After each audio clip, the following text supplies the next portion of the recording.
ఈ విజువల్ చూస్తుంటే మీకేమనిపిస్తోంది? ఆరుబయట నిద్రపోతున్నాడనుకుంటున్నారా?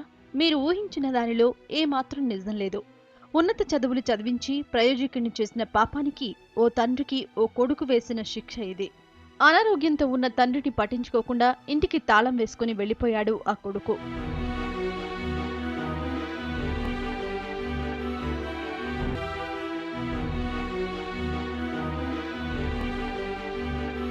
ఈ పెద్దాయన పేరు మల్లారావు.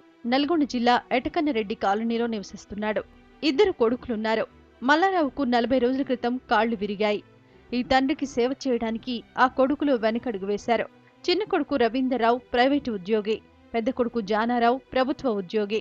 చిన్న కొడుకు రవీందర్ మొదలు బాగానే చూసుకున్నా ఇప్పుడు తన వల్ల కాదంటున్నాడు. పెద్ద కొడుకైతే ఏకంగా ఇంటికి తాళం వేసేశాడు. ఆస్తులు రాసిస్తే తప్ప తనను చూడనంటున్నారని ఆవేదన వ్యక్తం చేస్తున్నాడు మల్లారావు. ఆయన సర్వీస్ అని చేసి కరెంట్ లైన్ మేము చేపించిన ఎప్పుడు తల్లి క్యాన్సర్ వస్తేనే సచ్చినాడు వచ్చాడు ఎన్నైనా చూసిపోదామంటారు. కొడుకు నిర్వాకం చూసి చలించిపోయారు స్థానికులు. ఈ వృద్ధుడికి స్థానికులే సేవలు చేస్తున్నారు తప్ప కొడుకుకు మాత్రం మనసు రావడం లేదు.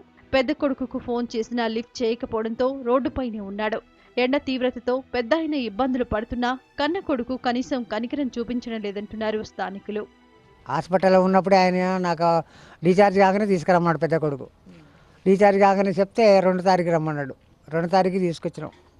తీసుకొస్తే ఇంకా నెల్లాలంటుండు. తీసుకొచ్చి ఇక్కడ పెట్టినాం. అక్కడ 90,000 ఖర్చు వచ్చింది. అంత చిన్న కొడుకు ఖర్చు పెట్టుకొచ్చిండు. లాస్ట్కు మంచిగా అయిన తర్వాత తీసుకొచ్చి ఒక నెల రాదామని ఇక్కడ పెట్టిండు. 2 తారీఖు రమ్మంటే మేము 5 తారీఖు తెచ్చినాం. ఇక ఆయన ఇష్టం మరి. ఇప్పుడు ఇంట్లో లేని తలుపు పెట్టుకున్నాడు.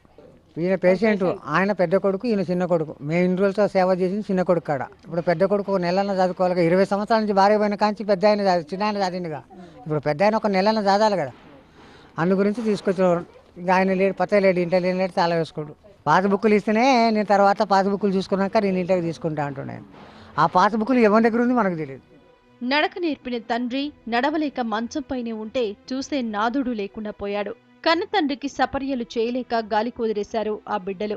ఆ ముసలాయన ఆస్తి తప్ప మరేమీ చూడడం లేదు ఆ కొడుకులు.